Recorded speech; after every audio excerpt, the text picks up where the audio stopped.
Welcome to The Prize Inside. The Prize Inside.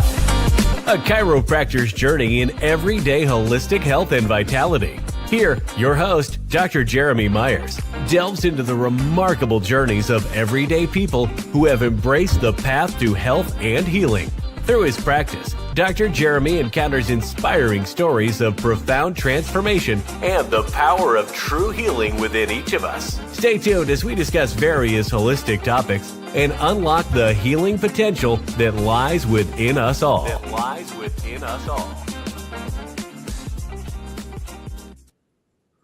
All right. Good evening, everybody. Welcome to Whole Health Weekly. Hope you guys are having a good day. Got a lot done today, which made my preparation for the show a little rough.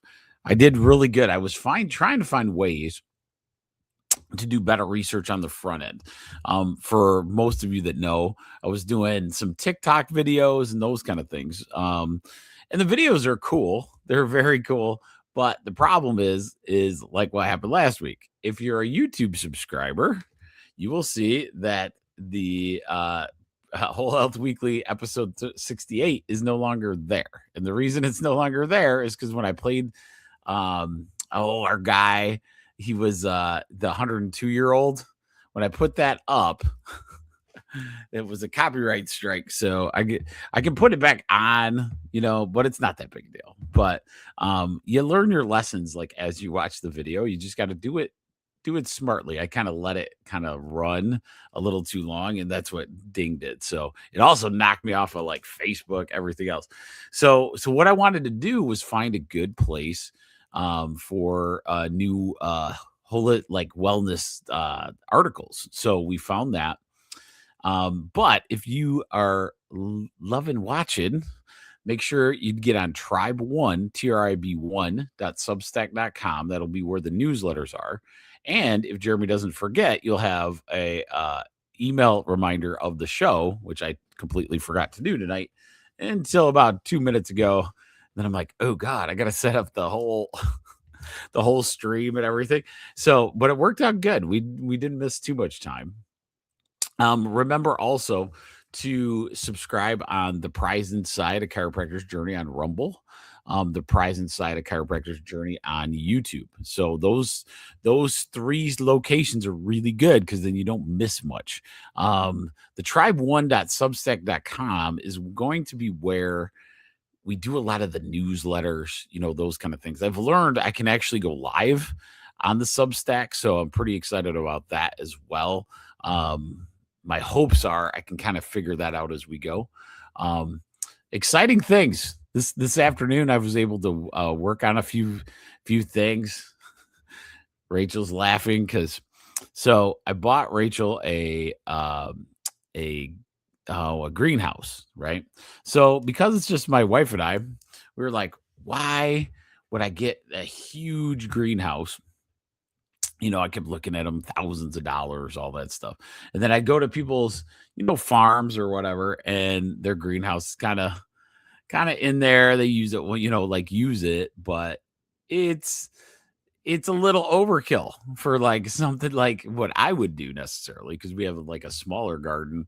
Do it for family, maybe some office stuff, those kind of things. So we got a smaller one.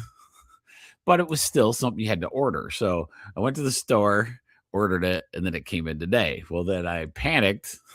I'm like, oh my God, I don't have my truck with me. So I'm like, oh crap, I have this Tahoe. So I'm like, okay, I got to go there, measure, and see if this thing will sit in the Tahoe at tonight. So I went over there, and they were like, oh man, this is the greenhouse. It's all right. Let's go measure it. So they took me back to where they store all the stuff that comes in.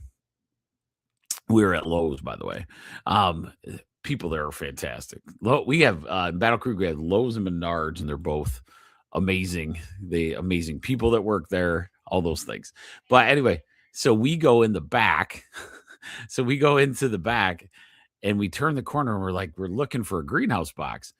But the one I bought was in a little tiny box. Like they were able to fit it in a very small. Now I know this thing's like 8 foot by 8 or 9 feet in the air by at least 5 to 6 feet wide. So I know it's not a bad one, but the box was so weirdly tiny. I cannot wait to put that together. It's going to fit perfect in this one spot of our house where it's kind of protected. And it's about perfect for us so that it's a smaller area. So anyway, so that was one thing. Learning some stuff we can do at the office a little bit more smoother too. So we're going to be able to do some blood work, guys, like really, really well. So I'm pretty pumped about that. Hopefully you guys are having a good one. My biggest thing on all of these podcasts, I heard a quote today. The reason I'm doing these is to make you and I better people, better in health in all ways. And that's why I'm addicted to this. I almost can't miss it because it's so glorious to like try every week. We hear news, terrible, whatever, like all the bad negativity. And my hopes are we can give like tools that can help us live a little bit better. Right. So that is what my ultimate goal of the whole, the whole Health Weekly. And tonight is a really good time that I want to go over some research we found. So what I'm going to do is find the trending news first. So we'll do the trending news, health and longevity stuff. And then we're going to go into Dr. Mercola's site where we go into the articles. So remember that. Remember, if you're watching, like, subscribe, share. I'm like at 80 people. I'm like stuck on this 80 number in Rumble. Trying to get a couple more members to join. Hopefully it'll be exciting for you guys and worth it. That's my ultimate goal. So right now, let's go into the research of the week. So let's go into the first article, which is, this one's from Science Daily. And the source is the Yale School of Medicine. Nope, that's not the one. What's happening? Yes. Okay. This is it. Okay. So what this is, this one is from the Yale School of Medicine. And it's the summary is a surprising new study suggests that when it comes to pancreatic cancer, the kind of fat you eat matter more than how much. Researchers found that oleic acid, the main fat in olive oil and other common foods, sped up tumor growth in mice predisposed to pancreatic cancer, while omega-3 rich fats from fish oil dramatically slowed the disease development. So this date is June 2nd, 2026. So for years, the common assumption has been simple. Eating less fat may help lower cancer risk. But now, new research suggests the picture is a little bit more complicated. Scientists report that when it comes to pancreatic cancer, that's what we're talking about here, the specific type of fat in the diet is actually very important. So what this article is getting at is you need fat, but where the type of fat is very important. So the findings that were published in Cancer Discovery, a journal for the American Association for Cancer Research, says that different fats can have dramatically different effects in cancer development. It's really the type of fat you're consuming, not just total fat content, since Christian Felipe Ruiz, an associate research scientist at Yale School of Medicine. Depending on the type of fat that you consume, it can go into completely different ways. We found that some fats promote cancer, as we would expect, while other fats are really good at actually suppressing cancer. So remember that when we talk about fats being good for you, in our brains for years, we've been told that no fat is good almost ever, but they're literally showing, there's fats that you want to stay away from if you have pancreatic cancer, like the ones found in olive oil, right? And cooked olive oil. I'll give you something holistically. Olive oil itself, it's very good for you. in a lot of different ways, right? And so it's very good for you in a lot of different ways. When you cook it, you degrade it. Okay. So when you cook it you degrade it, using it for a cooking oil, you think you're doing something good for you when in fact it actually could be harming you in a sense. So you really want to watch that. It becomes kind of what we talk about with the seed oils. That's why using lard. What's it called? Dang it. Tallow, butter. A lot of these different ones don't degrade the fat content, right? And then the fats really, really are important.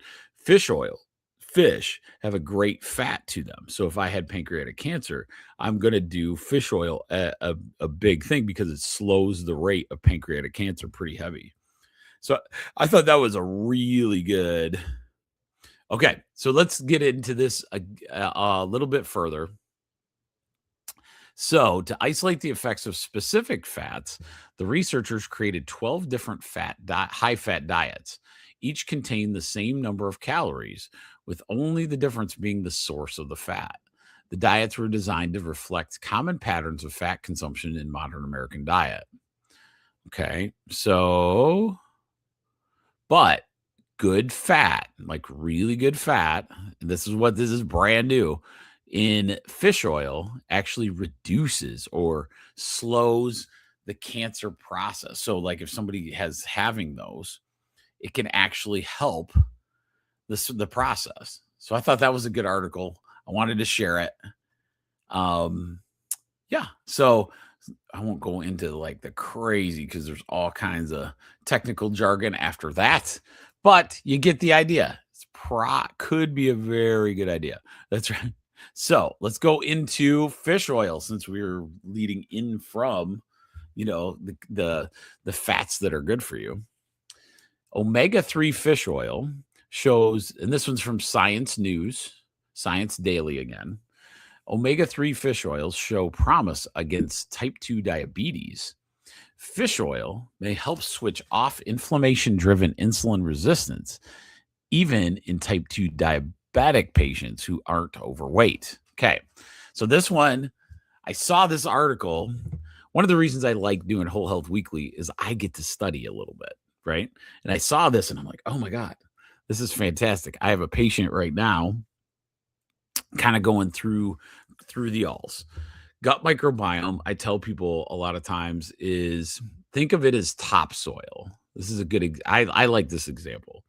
So let's say in the state of Iowa, there's a foot of topsoil, rich soil. And then some parts of Michigan have nice topsoil, let's say a foot of topsoil. But then some areas have like really low topsoil. Now, you can still grow things in there in the smaller amounts of topsoil. So you have the foot, and let's say you have areas that are like rocky, sandy, whatever, and that topsoil is not as good. It still will grow, it still will produce, it will still create, but it's not as rich and plentiful. That's how I kind of think of the gut microbiome. And so what happens sometimes is somebody's digestive could go really well for a long time. No issues, no, allergy type stuff until you get like a storm. So this guy I'm talking about was a person that had gotten on an antibiotic for an ear infection. And then he used marijuana. He'd smoke marijuana to go to sleep sometimes. Well, those two in combination, he didn't have much topsoil left. So he was like the inch of topsoil instead of the foot. And what happened was, and he's a thinner diabetic. So he has had this diabetes that he's been, doing a really good job controlling. Well, when those two as a combination happened, it flipped his brain out, his sugar started going nuts. And it's because the antibiotics killed probably the rest of his gut microbiome, plus doing the weed smoking didn't add to it. So then now we're in the rebuilding phase of kind of getting his gut microbiome back to where it needs to. Now he'll recover pretty well, there's no doubt, but sometimes it was a very eye-opening one to me, because you can be this type 2 diabetic, you don't have to be overweight, all of those things. but we have to watch our gut microbiome. That's the biggest one. Okay. Now we have another tool. So fish oil, omega-3 fish oil can be this new study. This is a May 31st study from Sao Paulo Research Foundation. So the Sao Paulo Research Foundation, it's a new study that suggests that fish oil may help reduce insulin resistance, even in people who aren't obese.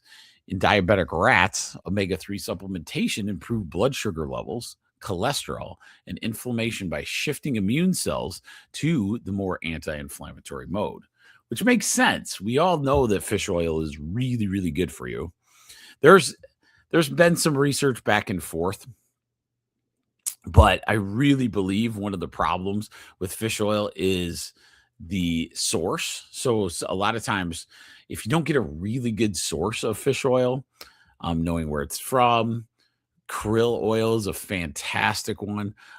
They all have those similar properties, but you got to make sure your fish oil is good. If you get something kind of off the counter that's sitting there for a long time, does it work as well? The word's out on that. So if it was me, I would definitely get a really good fish oil. And it's good for your joints. There's a lot of things with oils. Fish oil can be there.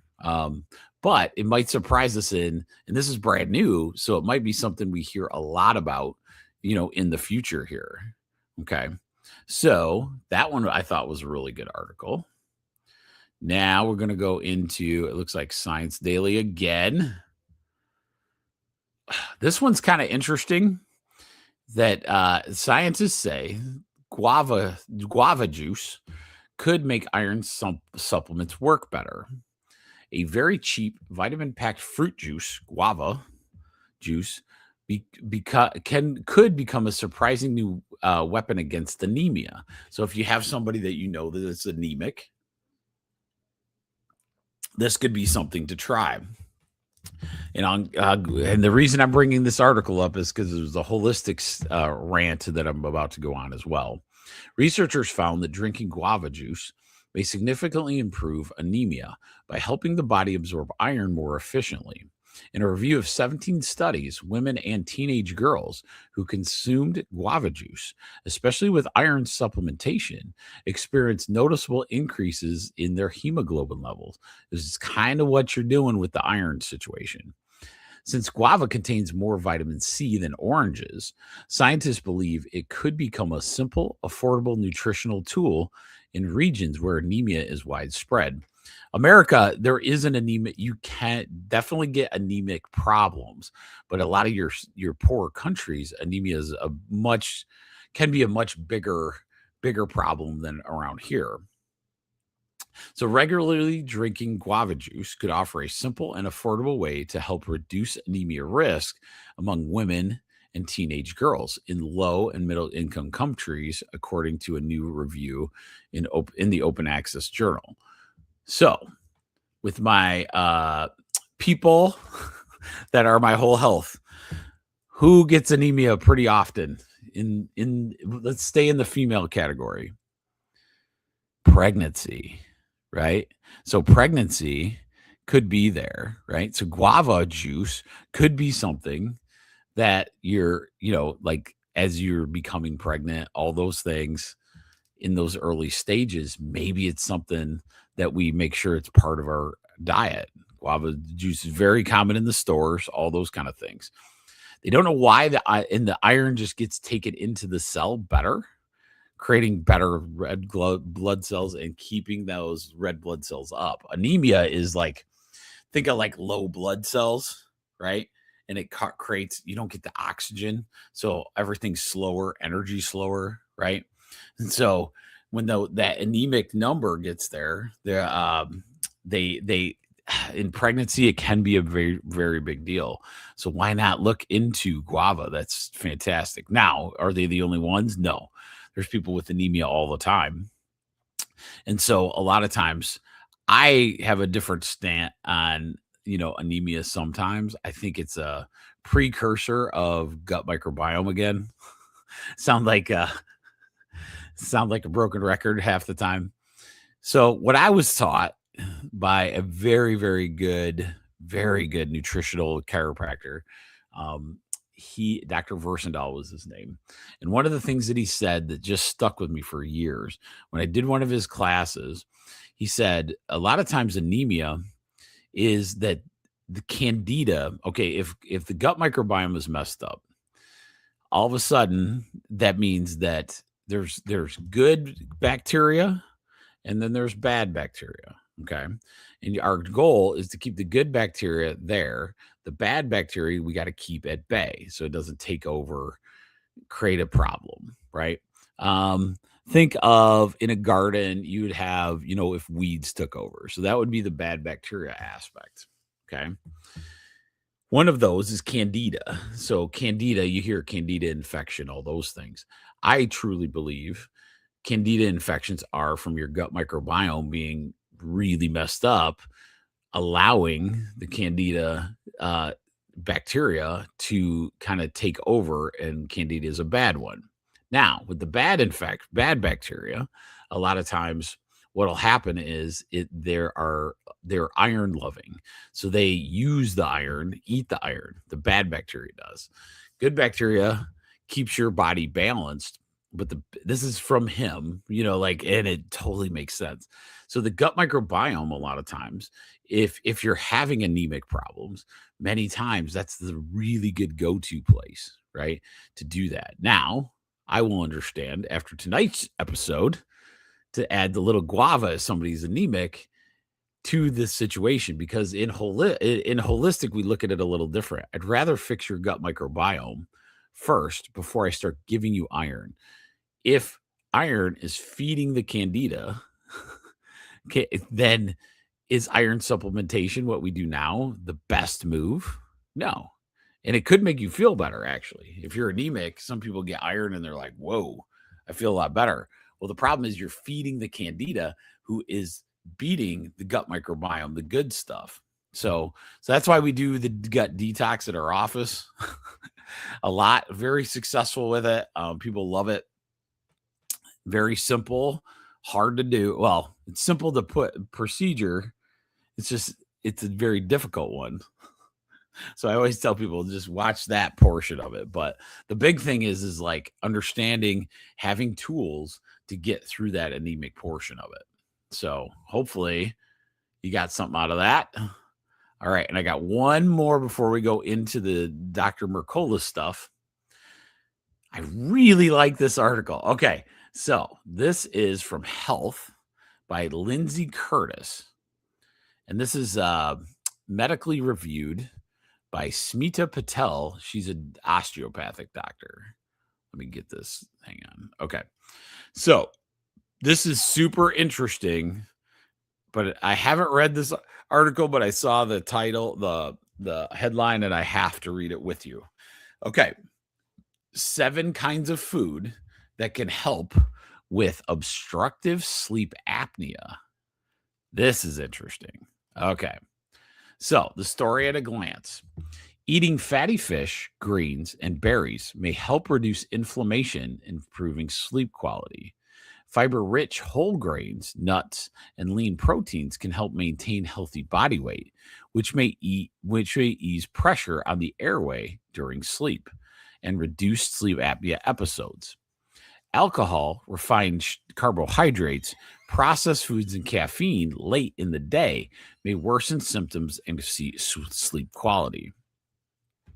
So, what this article is going through, there are many factors that can worsen symptoms of obstructive sleep apnea, which include weight gain. Eating a healthy diet can help with obstructive sleep apnea, manage their weight, but certain kinds of food, including nuts, fatty fish, and more, also contain nutrients that may be able to improve sleep quality and sleep apnea. Now, I'm going to add a few things to this. The article states these are the 7 foods they're talking about: leafy green vegetables, fatty fish. Remember what we talked about? We just went over that with a really good fish fat: salmon, sardines, herring, mackerel, tuna. Those are the ones they give examples of. Whole grain, which is kind of interesting because they're high in fiber, can help support healthy digestion. Nuts have a lot of good stuff. They got magnesium, protein and fiber, vitamin E, a little bit of actual melatonin in certain nuts, berries. This is the one that's interesting.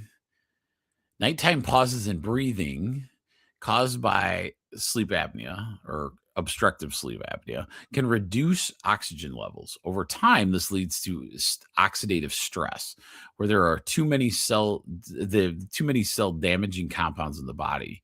Oxidative stress can raise the risk of heart disease, diabetes. So, how berries are packed with antioxidants, which you all know, right? We had Dr. Kimberly Russell on, and we talked about antioxidants, what that means. We're trying to get as much antioxidants in because oxidation is like rust to a cell, right? So if you keep something out, it starts getting damaged by the rust, and that's kind of oxidation. We need chemicals in our body that do antioxidation to keep our rust away from our cells. Okay. So antioxidants or fiber-rich berries include blueberries, strawberries, raspberries, and blackberries. Lean proteins look good, right? So they contain tryptophan, but that makes tryptophan is actually it's an amino acid your body uses to make hormones like melatonin, which helps control the sleep-wake cycle. Almost everybody knows that, right? So everybody knows tryptophan, and it's an amino acid that helps create melatonin. That's why when you eat a turkey, you feel like taking a nap. Okay, so that's pretty cool. And then a lot of times the ones that have tryptophan-rich foods: turkey, eggs, chicken, tofu, and other soybean proteins, soy-based proteins, seafood. Low-fat dairy is another one that could help. And then we're going to go into what to avoid, right? So refined carbohydrates, alcohol, high-fat meat and dairy, bananas, because it increases. I was like, why is bananas on the list? But it's may increase mucus production, and some research indicates that phlegm can worsen the symptoms. And then caffeine late in the day, having coffee, tea, soda, and energy drinks, chocolate, or other sources can make it even harder to fall asleep and stay asleep. Okay, so my holistic perspective, I think they're correct. The problem I always have with this is they kind of do it based on weight, okay? Weight, obesity, those kind of things. I think it's such a different situation because that is not true with sleep apnea. I've seen skinny patients. I've had overweight. It does not matter. And one of the things that is always fascinated with me is that that's true, that we have something else is causing it. Now, there's a lot of situations where people think it's the alignment of the jaw. As we fall asleep, our jaw falls backwards. And because our tightness, our jaw tightness is relaxing, and we become what they call like mouth breather, which then, stops that from happening. Now, after researching and doing Whole Health Weekly with you guys for a really long time, I think one of our problems, I'll give you my 2 cents that I think is worth it. Okay. So the first one, I think physically, I think we all became mouth breathers. Okay. And if you look back, I'll probably do another one on breathing soon. I don't know. I got a herb this week. Anybody that's in the comments, by the way, make sure you're putting in something that if there's an herb you'd like me to discuss this Sunday.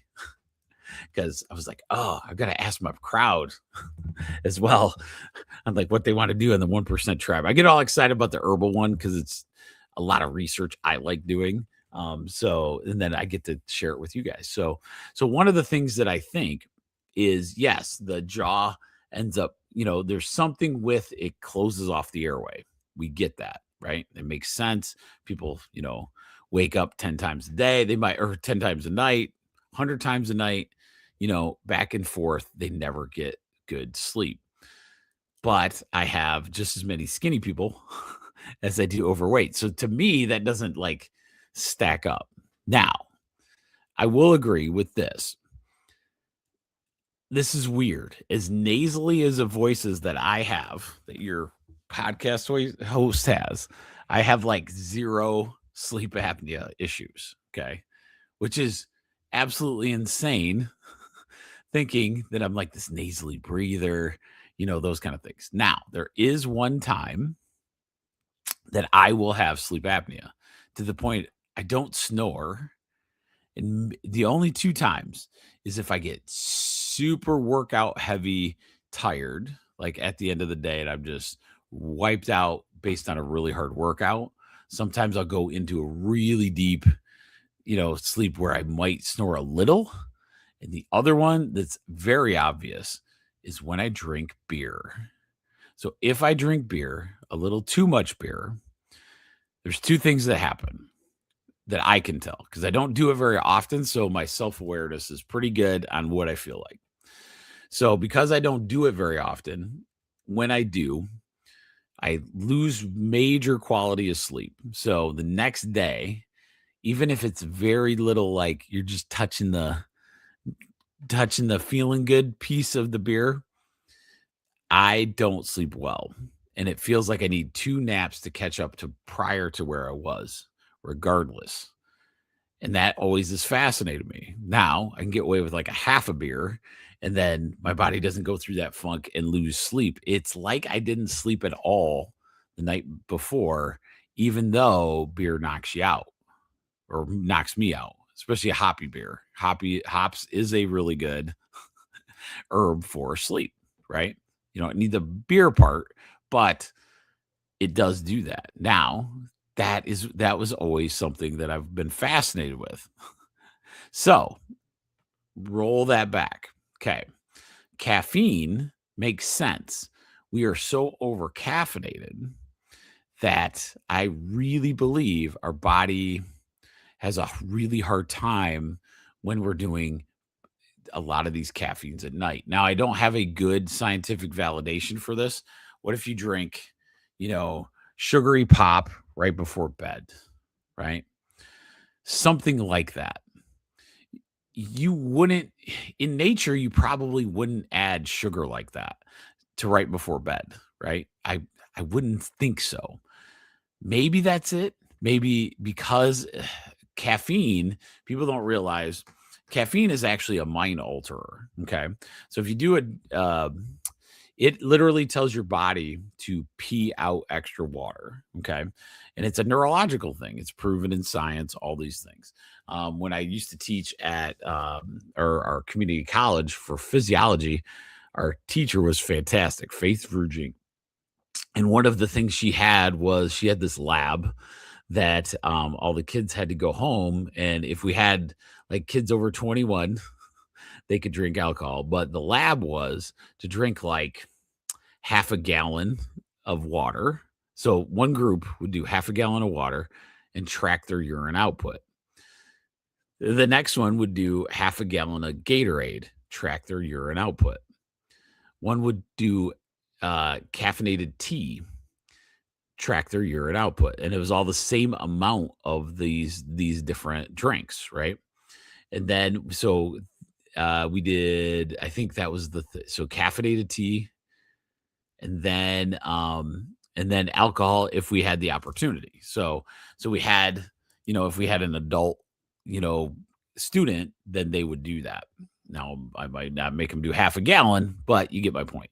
So a lot of times they tracked how much of the liquid they were putting in, and then they had to track the urine coming out.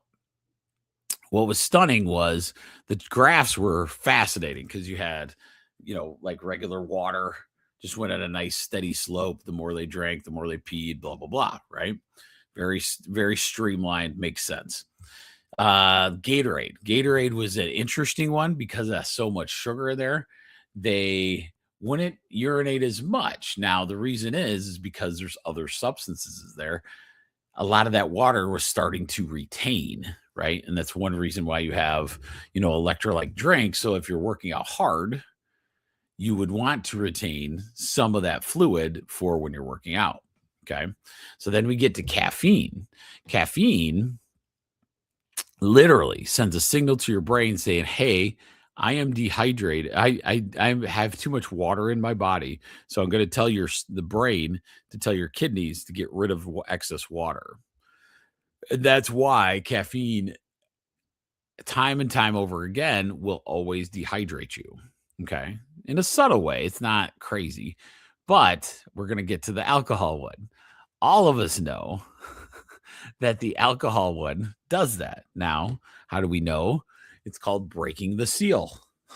For the college people or people that have drank quite often, they know once they start to urinate, they're going to pee all kinds of water out of their system when they've had a little too much to drink, right? And the reason that happens, and they've made movies on this, all that stuff. The reason is because your brain is getting a different signal that says, I have too much water in me, therefore I'm going to get rid of it. Okay. Now, I say all of this to come back to sleep apnea to say, if it's affecting your brain, caffeine, alcohol, those type of things, what's to say that sleep apnea isn't that, right? That some signal in our brain is not allowing us to get into that good sleep. Okay. So that's one of the other theories I have. But I think the biggest one is that we have trained our bodies to be mouth and nose breathers instead of just straight mouth breather. So for me, I think it is the practice. And I did this in one video of, I mean, you can look it up on YouTube or, those kind of things. They had this tape that they were putting on people's mouth to keep their mouth closed at night. And it forced people to blow or use their nose. Now, the reason is your body really wants your nose to be the one that is breathing back and forth, right? But the problem is that the mouth is so easy, like it's an easy access to oxygen. So a lot of times we get lazy in our sense. The innate intelligence always does. It always takes the easiest way. And so it allows you to do that, right? So to breathe through your mouth as well. And if you notice, a lot of people with sleep apnea have their mouth wide open. And I think that's the problem. I think that's one of the problems. Why our mouth isn't closing correctly is because it doesn't close. It's open. And if my jaw is back there, right, you don't have as much room for air. Theory. But one of these days, I will figure this stuff out. So with that said, that was about the cool articles. I think this is a better flow. I like it. I like this for Whole Health Weekly. I think I'll keep it. So where we go get the articles that are from like the mainstream, and then we go from there. Okay. All right. So let's go into let me get these banners off there. I think I've suffered you guys enough. Let's go into Dr. Mercola's website today. See what we got. Let's go into. All right. We're going to study this one together.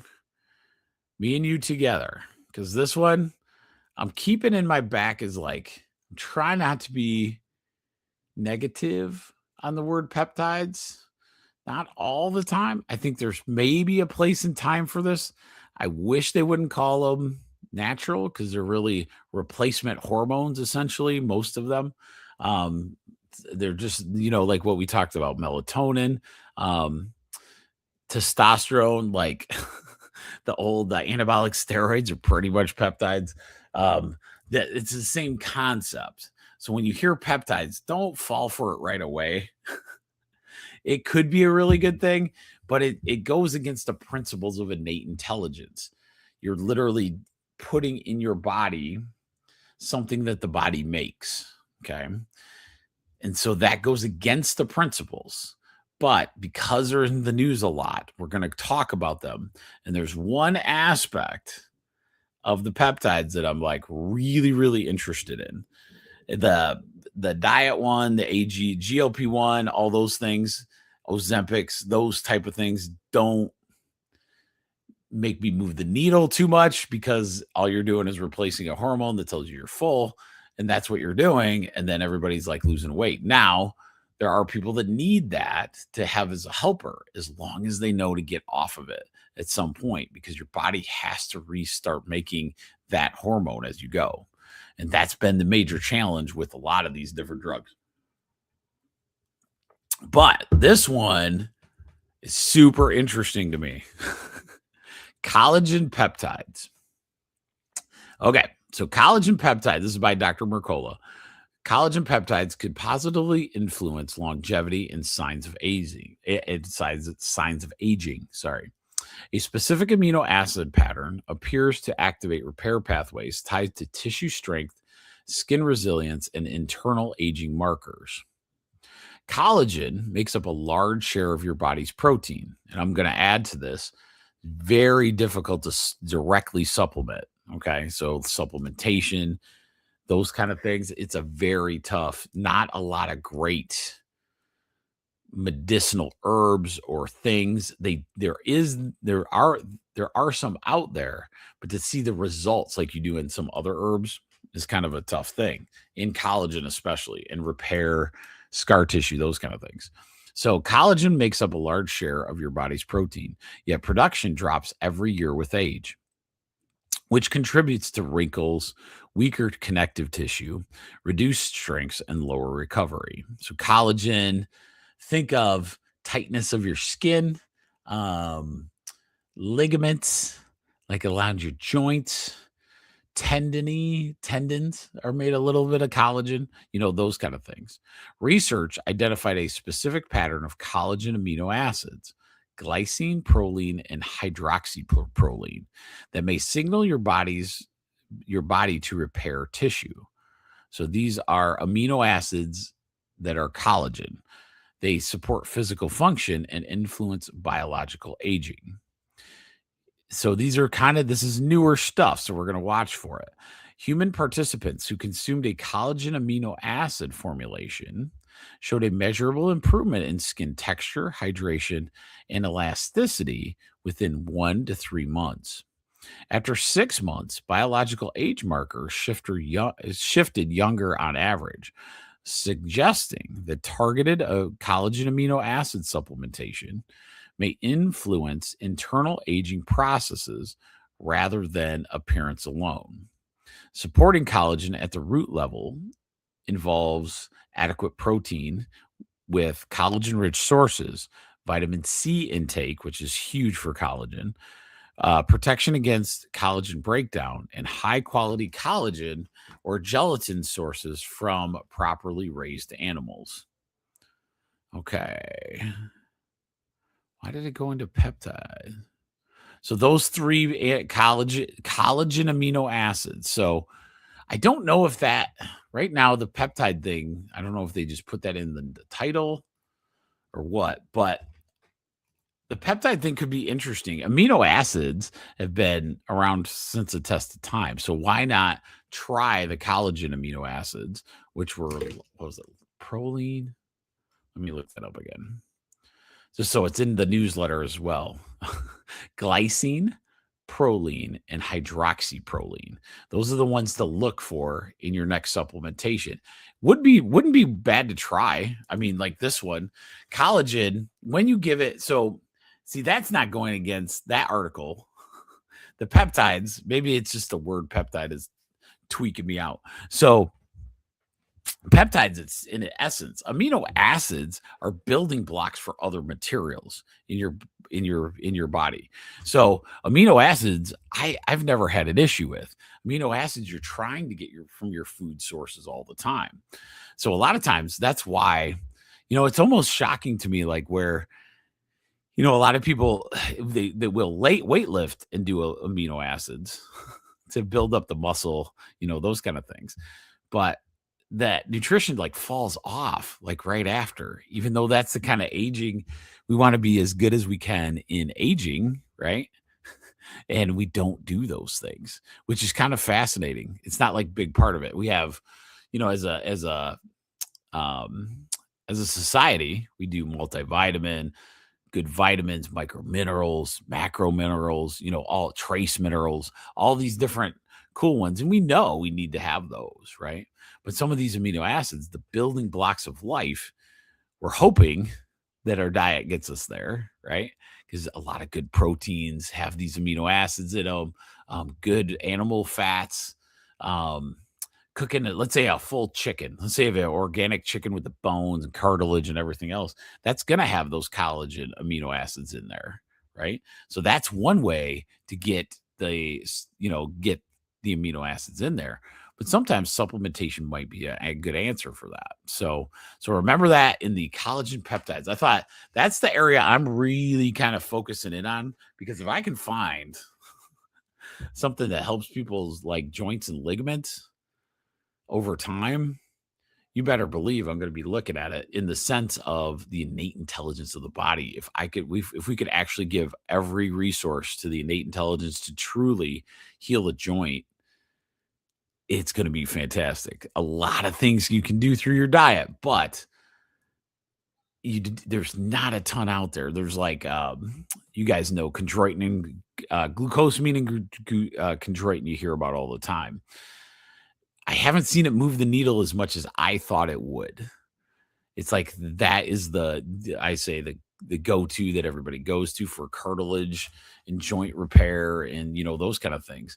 But I've seen people take it for a long time, and I just don't know. I don't know if I trust. It's one that shows that there's promise there, but I'm going to tell you something that's cool. Like, what if you did collagen, amino acids, and came in and learned about my level, my LLLT, my Erconia laser, because the laser brings good healing energy through frequency into a joint, allowing those cells to start doing that repair process or improving that kind of thing. So remember that this laser, pretty awesome in getting those cells to like kick over to the right direction. All right. So that was a pretty good one. I love this one. We need to put this in because this is this time of year. I told you guys I haven't seen them yet. I'm a little disappointed. I need your stick pics. I need your stick pics. You guys find, get on these streams, and I want you to message me somehow. If you're watching on Facebook, I want to see garden pictures. I want to see these cool gardens. Rachel and I did something really cool this weekend. So my brother, who you guys have hopefully seen, we're going to probably have him interview again because we might go the day in a journey of a guy that's recovering.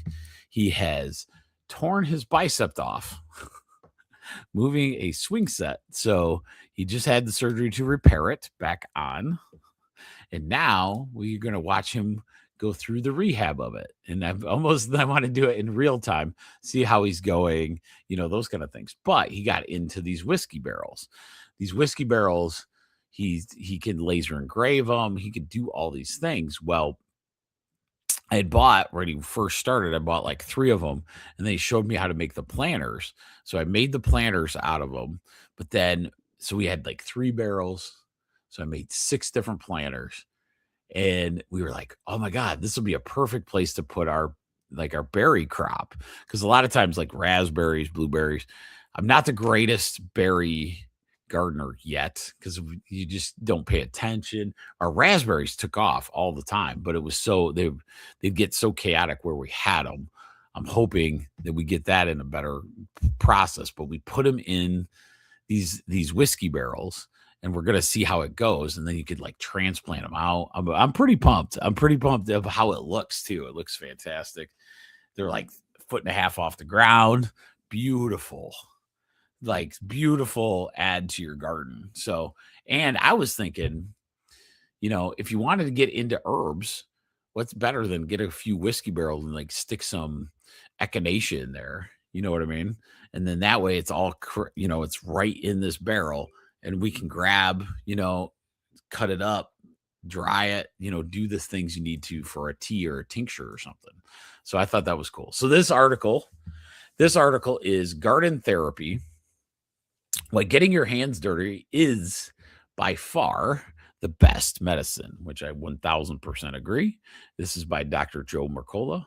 Researchers say one overlooked outdoor activity may support sharper thinking, lower stress, and healthier ages in ways modern routines don't. Gardening adds meaningful weekly physical activity without requiring a formal workout, helping you build strength, balance, and endurance through real world movement. That's one part. And I'm thinking, I got another part of what it also does. Spending time in the garden lowers stress hormones and shifts your body into a calmer, recovery focused state, improving mood and mental clarity.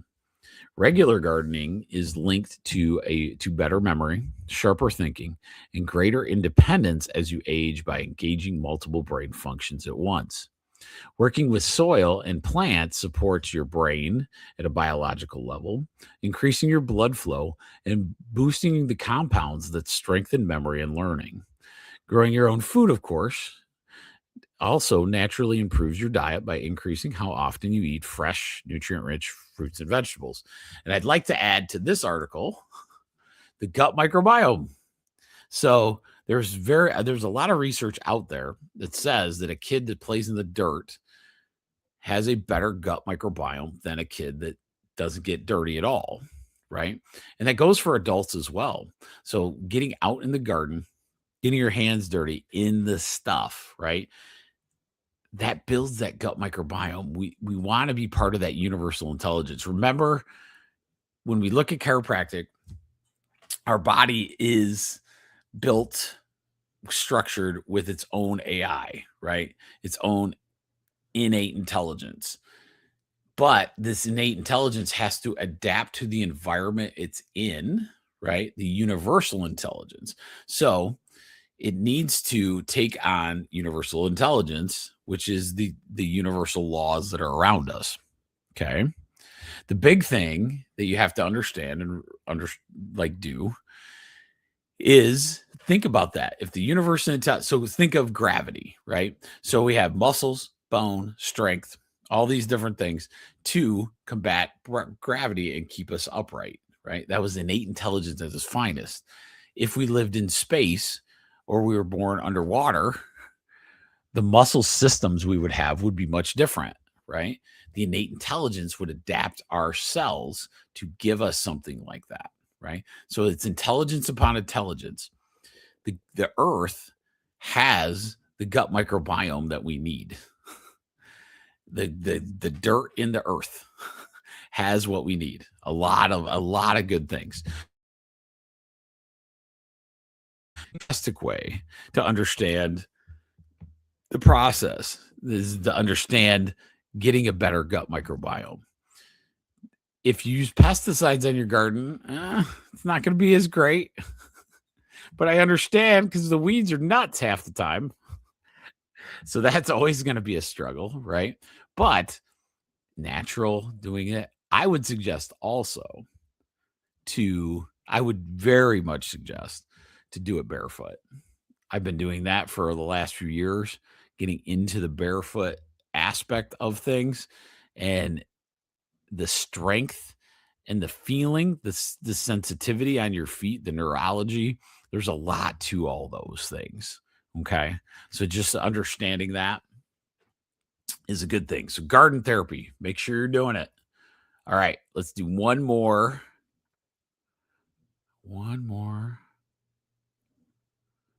Ooh, I like. Okay. So we're going to end this because it's kind of funny. Okay. My wife, Rachel, is on a mission to literally work out consistently for 7 days in a row. Now, would I agree with this if it was a high intensity workout? No. Oh, you need a rest day. That's obvious. Hers is just getting in the mindset of making a habit of, getting into this daily routine. Okay. So a lot of times the biggest thing is doing little things. So she's doing, I think it's like a 7-minute workout every day. And you can feel the angst, like she's like, I'm 6 in a row, right? And then I think she got her 7th in a row or 8th in a row this week. And it's so funny because it's such a small workout that I look at going, hey, you need a rest day in there. She goes, no, I do not. These are not difficult workouts. It's just to get her mental capacity around working out every day.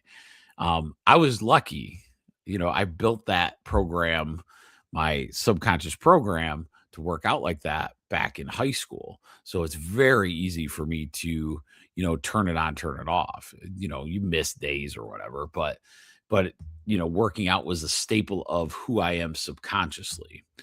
I physically changed that. And so a lot of times, if you didn't do those things, it's really hard to subconsciously program yourself to do that kind of workout. And so I would say this last article made me laugh because this is very true. Scientists say 7 days of meditation can rewire your brain. Okay, so just 7 days of intensive mind-body training produced measurable changes in brain efficiency, energy production, and cellular repair processes. I would go as far as meditation after 3 weeks. I've literally seen it change people's cholesterol number. One of these days, we'll get into that. Brain cells formed stronger connections and communication improved, which translated into clearer thinking, better focus, and faster decision making. The body shifted to a faster energy system, supporting sharper mental performance and improved resilience under stress. Real benefits came from mentally demanding effort, not relaxation, as staying present through discomfort trained the brain to handle the stress more effectively. Consistent, structured daily meditation sessions can replicate these changes, helping you build lasting mental resilience and more stable emotional control. That is good. 7 days. Challenge yourself to 7 days of meditation this week. Get an app. There's one, Calm, Headspace. There's a lot of apps that are really good. I can't remember this one. There's one that has a weird name, but it's all these amazing free apps. Dang it. Or I'm free meditations all over the place. People throw it on there and they do a great meditation, kind of guided. And then they just want get kind of popular with their meditation, so people would do it and get advertising, those kind of things. But Calm is my one I would go to. A lot of times Spotify will have like meditation music. There's a lot of good stuff. Like go look in all your different areas and get guided that first time, right? Use the podcast to your advantage. Use mine. If you're not listening, you could be sleeping. It could meditate you right down there. I'm pretty boring, to be honest with you, but hopefully you'll get something out of it, right? Hopefully you're getting something out of it. So, but I appreciate you all. Tonight was great. I apologize for the little late start. Sometimes you just forget stuff, especially when you're on a roll, man. That was a good day. So enjoy the rest of your week, please. It would be a good thing to do. It's beautiful here in Michigan, chilling at night. It's real cool, nice, gets hot during the day. Get outside, plant something. If you've never planted something, plant something anyway. It'll be good for you. Just plant something that we've talked about, and maybe, just maybe, you'll become that gardener, right? So hopefully I'll get to see you. Reminder, we have this thing Sunday night, 8:00, 1% tribe, 8:30, 1% tribe, where we're going to be talking about an herb this time. I'm pretty excited. I haven't picked it yet. So make sure you're commenting, like, share, subscribe. Help me break the 80 mark in Rumble. I really want to get up to 100. I think that would be cool. But other than that, you guys have a great night and take it easy. Ta-ta. See you Sunday.